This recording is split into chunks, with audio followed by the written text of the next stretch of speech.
নিৰ্বাচন খেলিবলৈ নহয় পঞ্চায়তৰ পৰা ধন সংগ্ৰহ কৰিবৰ বাবেহে ধুবুৰীত অৱতীৰ্ণ হৈছে ৰকিবুল হুছেইন। এই বিস্ফোৰক অভিযোগ এআইডিএফৰ বিধায়ক কৰিমুদ্দিন বৰভূঞাৰ। যোগীঘোপাত নিৰ্বাচনী প্ৰচাৰ চলাই কংগ্ৰেছ প্ৰাৰ্থী ৰকিবুল হুছেইনৰ বিৰুদ্ধে সৰব হৈ পৰে বিধায়কগৰাকী। সমান্তৰালভাৱে লোকসভাত এআইডিএফে ৩খন আসন পাব বুলিও দাবী কৰে কৰিমুদ্দিন বৰভূঞাই।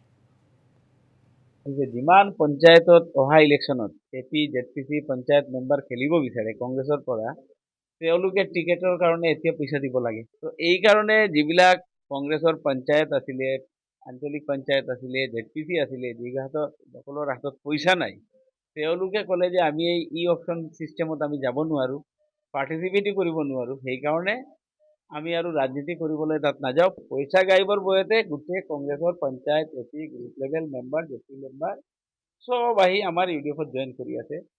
তাৰ দুটা কাৰণ, এটা কাৰণ হ'ল ৰকিবুলৰ এই পইচা কালেকশ্যনৰ প্ৰক্ৰিয়া, 2 নম্বৰ হ'ল তেওঁলোকে গম পাই গৈছে যে মানুহজন ইলেকশ্যন খেলাত অহা নাই, 3000 মান পঞ্চায়ত আছে, তাৰ পৰা এটা পইচা কালেকশ্যন যদি কৰে 1 লাখ 2 লাখকে তেতিয়াহ'লে কিমান কোটি টকা হ'ব, পইচা ইনকামত আহিছে। সেইকাৰণে কংগ্ৰেছী ৱাৰ্কাৰ গ্ৰাছৰুটৰ এইখিনি তেওঁৰ পৰা